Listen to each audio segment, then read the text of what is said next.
আমন্ত্রণ দিনের বাংলায় আপনাদের সঙ্গে আছি আমি নাতাশা বৃষ্টি। শুরুতেই সংবাদ শিরোনাম। লন্ডনে শেষ হয়েছে প্রধান উপদেষ্টা ও তারেক রহমানের বহুল প্রতীক্ষিত বৈঠক। ঐক্যমতের ভিত্তিতে নির্বাচন শিগগিরই তারিখ ঘোষণা করবে ইসি। রাজধানী রেল স্টেশন ও বাস টার্মিনালে বাড়ছে কর্মস্থলে ফেরা মানুষদের ভিড়।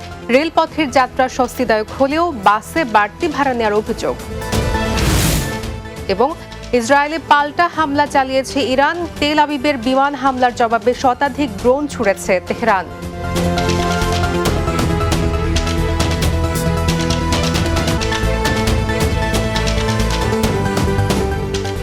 শুনছিলেন শিরোনাম, এবার বিস্তারিত। ঐক্যমতের ভিত্তিতে সংস্কার ও জুলাই সনদ হবে বলে জানিয়েছেন বিএনপির স্থায়ী কমিটির সদস্য আমির খসরু মাহমুদ চৌধুরী। লন্ডনের পার্ক লেনের হোটেল ডোরচেস্টারে বৈঠক শেষে যৌথ প্রেস ব্রিফিংয়ে একথা জানান তিনি। এ সময় তিনি বলেন, শিগগিরই আগামী জাতীয় নির্বাচনের তারিখ ঘোষণা করবে নির্বাচন কমিশন। আমির খসরু বলেন, এই বৈঠক ফলপ্রসূ হয়েছে। এর আগে অন্তর্বর্তী সরকারের প্রধান উপদেষ্টা ডক্টর মোহাম্মদ ইউনূসের সঙ্গে বৈঠকে বসেন বিএনপির ভারপ্রাপ্ত চেয়ারম্যান তারেক রহমান।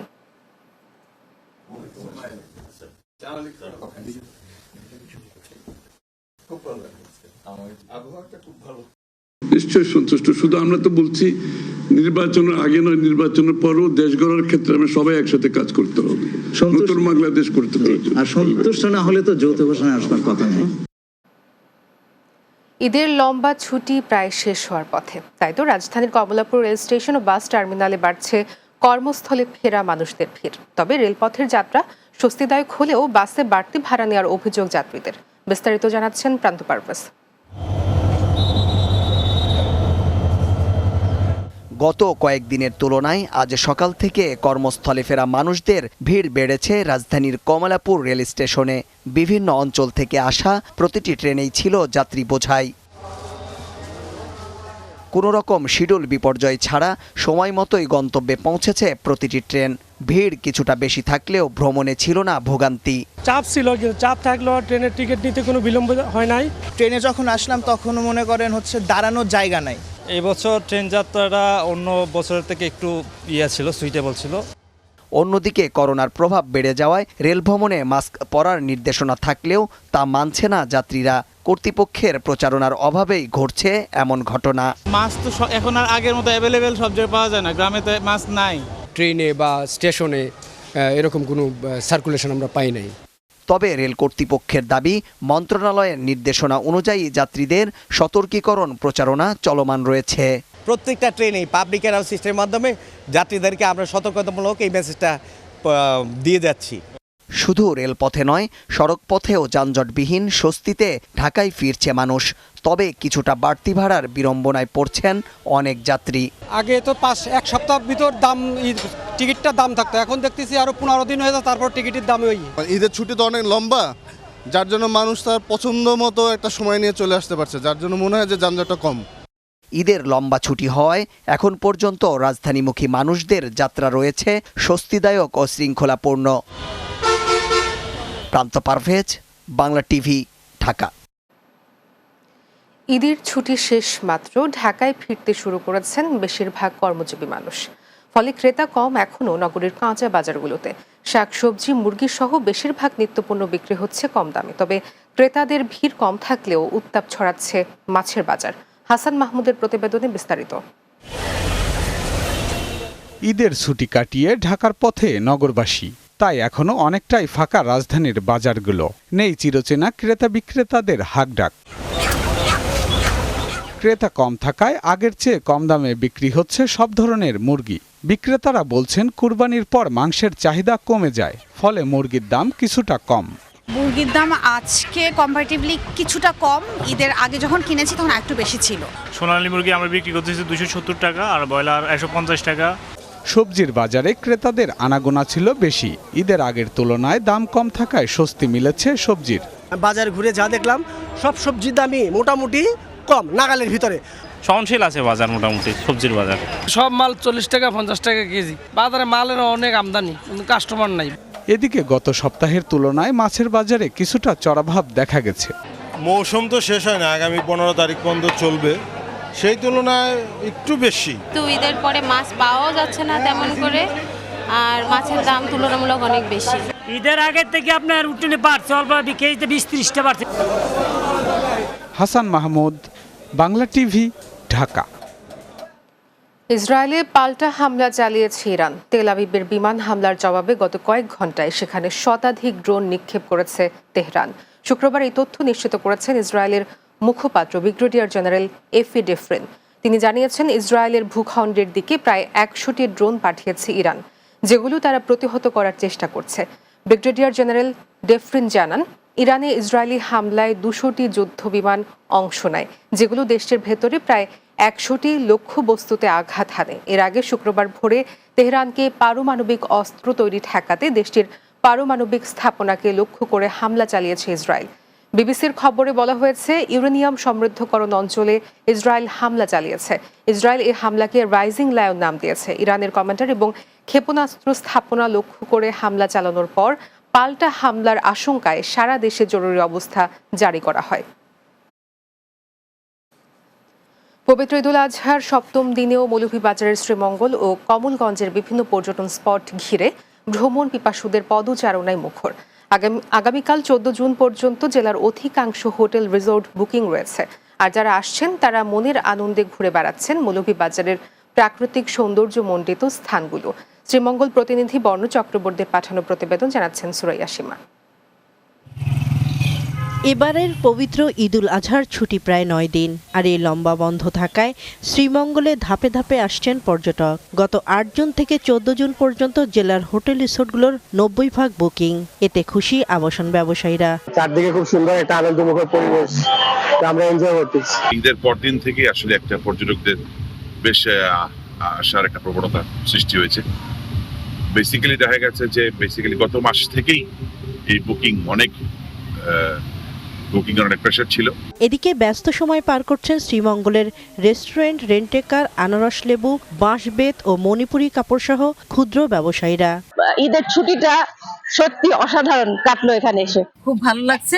এখানে এসে সবাই মিলে আনন্দ করছি। ঈদের ছুটিতে ঘুরতে এসেছি বাবা মায়ের সাথে বন ঘুরতে, খুবই ভালো লাগছে বিভিন্ন গাছপালা দেখে। পর্যটকদের নিরাপত্তায় মাঠে আছেন জেলা পুলিশ ও টুরিস্ট পুলিশ। তো আমরা নিরাপত্তার সাথে টুরিস্ট পুলিশ শ্রীমঙ্গল জোন আমরা সবসময় সর্বদাই অ্যাক্টিভ থাকি, তো আমরা অ্যাক্টিভ আছি। ব্যবসায়ীদের মতে এবারের ঈদে মৌলভীবাজারে পর্যটন সংশ্লিষ্ট ব্যবসায়ীরা শত কোটি টাকার ব্যবসা করেছেন। Desk report, Bangla TV. কিশোরগঞ্জের ভৈরবে ফল ব্যবসায়ী মোহাম্মদ আলীর চোখ উপড়ে হত্যা চেষ্টার প্রতিবাদে মানববন্ধন করেছে স্থানীয় বাসিন্দারা। উপজেলার আকবরনগর বাস স্ট্যান্ডে ব্যবসায়ী ও এলাকাবাসীর উদ্যোগে মানববন্ধন অনুষ্ঠিত হয়। এর আগে গত 4 জুন বাজরা রোডে ব্যবসায়ী মোহাম্মদ আলীকে হত্যা করার উদ্দেশ্যে মারধর করে তার চোখ উপড়ে ফেলা হয়। মানববন্ধনে স্থানীয় ফল ব্যবসায়ীরা হামলাকারীদের বিচার দাবি করেন। এ ঘটনায় মোহাম্মদ আলীর স্ত্রী বাদী হয়ে সাইমন নামে একজনকে প্রধান আসামি এবং অজ্ঞাত আরও 10 জনের বিরুদ্ধে মামলা দায়ের করেন। ঈদের ছুটি শেষে পরিবারের সঙ্গে আনন্দঘন সময় কাটিয়ে রাজধানী সহ কর্মস্থলে ফিরতে শুরু করেছে মানুষ।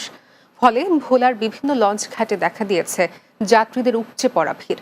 পর্যাপ্ত লঞ্চ না থাকায় ঘাটে দীর্ঘ সময় অপেক্ষায় থাকতে হচ্ছে হাজারো যাত্রীকে। এতে ভোগান্তির পাশাপাশি তৈরি হয়েছে নিরাপত্তাজনিত শঙ্কাও। ঘাটে নির্ধারিত সময় লঞ্চ না পেয়ে স্পিডবোট বা ইঞ্জিন চালিত ছোট ট্রলারে উঠতে বাধ্য হচ্ছেন অনেকে। অতিরিক্ত যাত্রী বহন করায় নদী পাড়ি দিতে গিয়ে ঘটছে দুর্ঘটনাও। যাত্রীরা বলছেন কর্তৃপক্ষের নজরদারি না থাকায় অধিক ভাড়া গুনতে হচ্ছে তাদের। যাত্রী ছাউনি না থাকায় তপ্ত রোদে পড়েছেন দুর্ভোগে। ব্রাহ্মণবাড়িয়ায় পুকুরের পানিতে ডুবে 2 শিশুর মৃত্যু হয়েছে। সদর উপজেলার নাটাই উত্তর ইউনিয়নের বিহার পশ্চিমপাড়া এলাকায় এ দুর্ঘটনা ঘটে। ব্রাহ্মণবাড়িয়া সদর মডেল থানার ভারপ্রাপ্ত কর্মকর্তা মোহাম্মদ মুজাফফর হোসেন জানান, বৃহস্পতিবার নাটাই উত্তর ইউনিয়নের বিহার পশ্চিমপাড়া এলাকায় বাড়ির উঠানে খেলতে খেলতে বাড়ির পাশে থাকা পুকুরে পড়ে যায়। স্থানীয়রা ও পরিবারের লোকজন খোঁজাখুঁজি করে কোথাও তাদের পাওয়া যায়নি। পরে বাড়ির পাশে পুকুরে তাদের মরদেহ ভেসে ওঠে। ব্রাহ্মণবাড়িয়ার বিজয়নগরে পৃথক পৃথক স্থান থেকে বিপুল পরিমাণ মাদকদ্রব্য উদ্ধার করেছে পুলিশ। বৃহস্পতিবার বিকেলে উপজেলার 3 রাস্তা মোড় এলাকায় অভিযান চালিয়ে বিপুল পরিমাণ গাঁজা ও ফেন্সিডিল উদ্ধার করা হয়। এ সময় মাদকদ্রব্য পরিবহনের কাজে ব্যবহৃত একটি সিএনজি সহ মোহাম্মদ সাব্বির নামে একজনকে গ্রেপ্তার করা হয়। এ ঘটনায় মামলা দায়ের করেছে পুলিশ। অপরদিকে উপজেলার পাহাড়পুর ইউনিয়নের কামালমুড়া মধ্যপাড়া থেকে মোহাম্মদ আবুল কালাম নামে একজনকে মাদক সহ গ্রেফতার করা হয়েছে। বিজয়নগর থানার ওসি শহীদুল ইসলাম বিষয়টি নিশ্চিত করেছেন। এবারে Lushai shipping and trading Chittagong সংবাদ।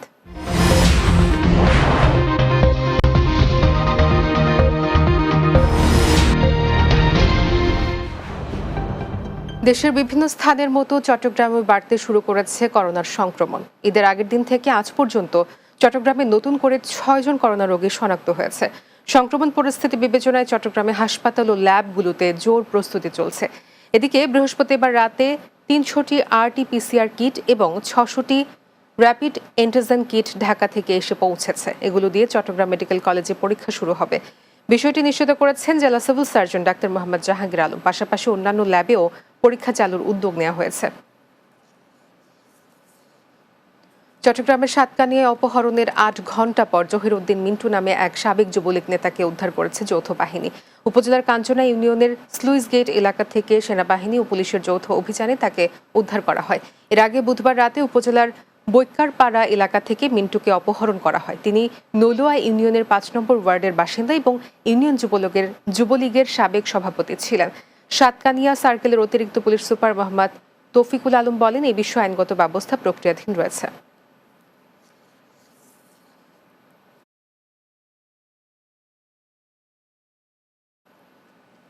পরিবারের সঙ্গে পবিত্র ঈদুল আজহা উদযাপন শেষে কর্মস্থলে যোগ দিতে বন্দরনগরী চট্টগ্রামে ফিরতে শুরু করেছেন নানা শ্রেণী পেশার মানুষ। প্রিয়জনদের সঙ্গে আনন্দঘন সময় কাটিয়ে কর্মস্থলে ফেরার এই যাত্রা অনেকটা নির্বিঘ্ন ছিল বলে সংশ্লিষ্টরা জানিয়েছেন। রেলওয়ের কর্মকর্তারা জানিয়েছেন, গত 2 দিন ধরে যাত্রীরা ফিরতে শুরু করলেও আজ শুক্রবার ও আগামীকাল শনিবার নগরীতে ফেরার মূল চাপ থাকবে। যাত্রীদের ফেরা নিরাপদ করতে সব ধরনের প্রস্তুতি নেওয়া হয়েছে।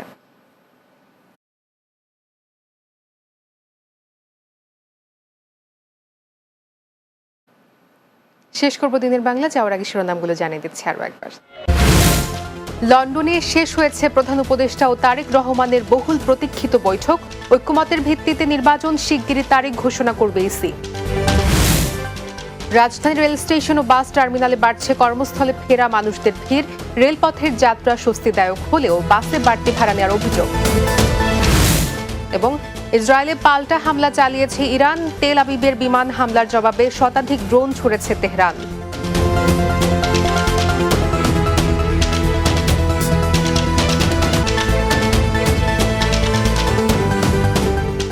এই ছিল দিনের বাংলা। আমাদের পরবর্তী সংবাদ রাত 9টায় রাতের বাংলা দেখার আমন্ত্রণ রইল। এতক্ষণ সঙ্গে থাকার জন্য ধন্যবাদ সবাইকে।